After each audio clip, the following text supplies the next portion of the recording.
No, he's a member of the, he was a member of the Genovese crime family. Fucking, Harmony guitars. You want to know something funny? I never had one. I had every other guitar. Let me tell you what I had. Do you remember Teisco Del Rey? I had a Teisco Del Rey that actually was a nice guitar. It was called the Doom Rock guitar. All the switches worked. It had the old oven style knobs and soap bar pickups or something. I don't know. I also had my first guitar was a Regal, which was a company owned by the famous Cort guitars, if you could believe that. So I didn't even have a Cort. I had a Regal.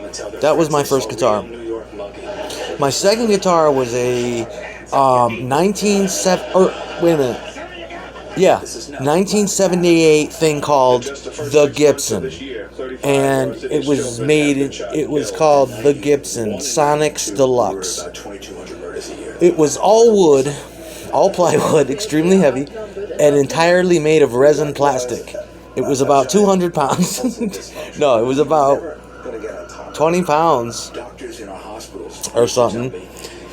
All made out of plastic entirely. It was like the most toxic guitar ever. It was called the Gibson Sonics Deluxe. It wasn't a regular Sonics. It was the 1978 The Gibson Sonics Deluxe. And the neck was entirely fucking bent.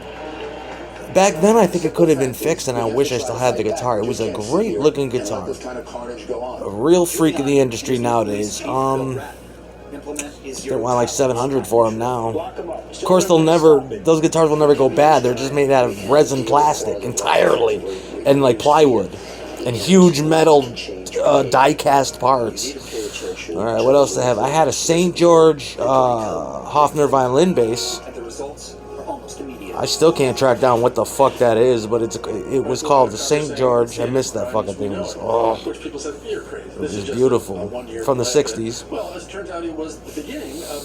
What else is cheap to you? I used to have a Focus guitar, a Kramer Striker. Shit, I don't know. I think that's about it. Yeah. Those are some antiques for you. Look up those guitars. America's other favorite fantasy New Yorkers.